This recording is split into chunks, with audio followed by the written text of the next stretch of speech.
So this is the third and deciding match of the semi-final.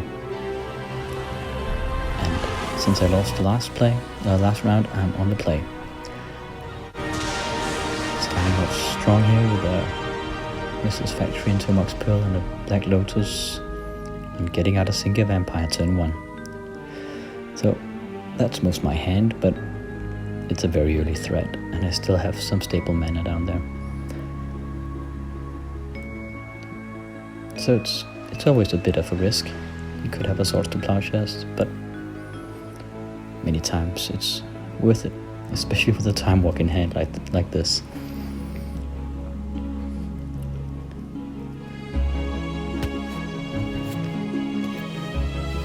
Okay, so we attack with the Vampire and the Factory.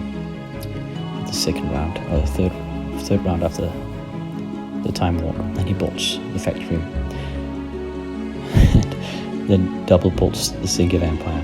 So we've both lost most of our hands now, but at least we've given him 8 points of damage here.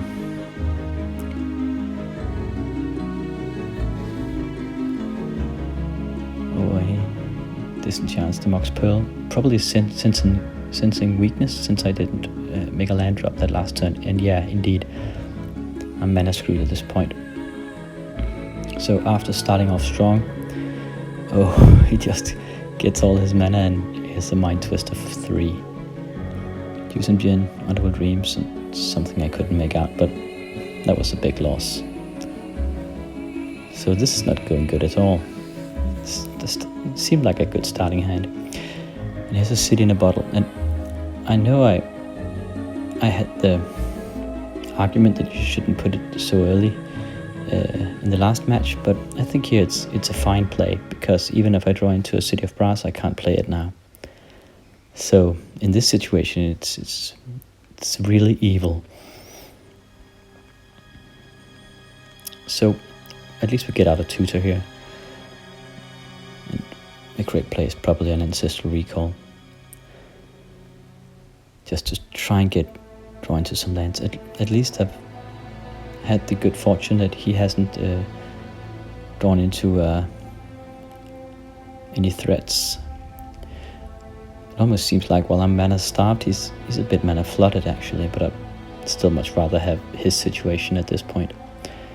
Okay, so he starts to Plowshares the Factory. I must be feeling rather confident in mana now, since I'm willing to risk such an attack.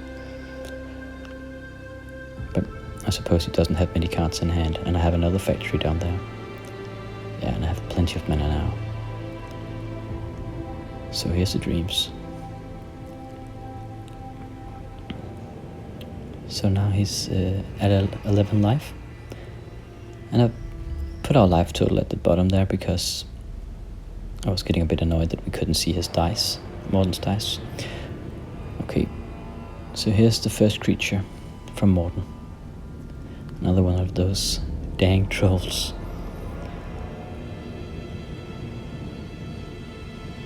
And okay, we get rid of it and attack with the Factory, figuring that he probably can't keep having those answers in hand. And indeed, Morten just seems to draw into a lot of mana here after that Mind Twist, so he can't really follow up his early lead with the Mind Twist and my inability to draw mana. So here we remove the City in a Bottle, and now we can get out our Arabian Night creatures. And he's still on the clock, so this puts a lot of pressure on him.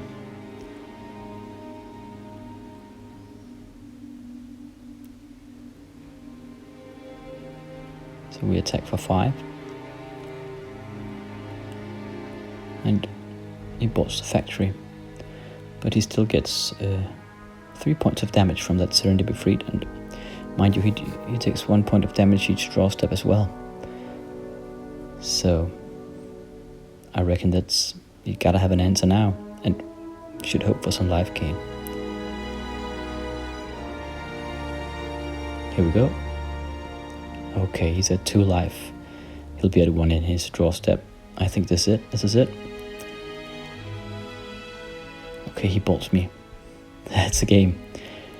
Wow.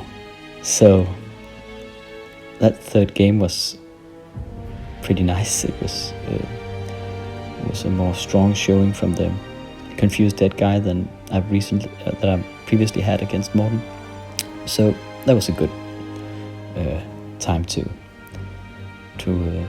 be lucky. At the other table, Peter and Nils Storm was duking it out, best of 3, I think. And sadly, I couldn't record it as we were playing simultaneously. But Peter on his blue-red counterburn beat Henrik Storm 3-1, I think. And I noticed that he, after sideboard, he made some very clever plays and made himself into a control archetype instead, and it was all just one big counter war between them that Peter finally prevailed in. So I don't know if I should feel lucky. I'm not very confident that I can beat the deck, especially not Nils Storm's deck. But then again, I'm not really confident that how I will fare against Peter. I mean, I lost to Morten in the qualifications and won against him in the semifinals. So I'm meeting Peter in the finals, and I had a victory against him in the qualifications. So I wonder if this will just be the reverse of that. But I can't complain. This is way above what I anticipated. I had hoped for a top 4 position, but we're in the finals now. So this is where it counts, I suppose. Wish me luck, and I'll see you next time. It's time to go for glory and old school treasures now. And most of all, some good games.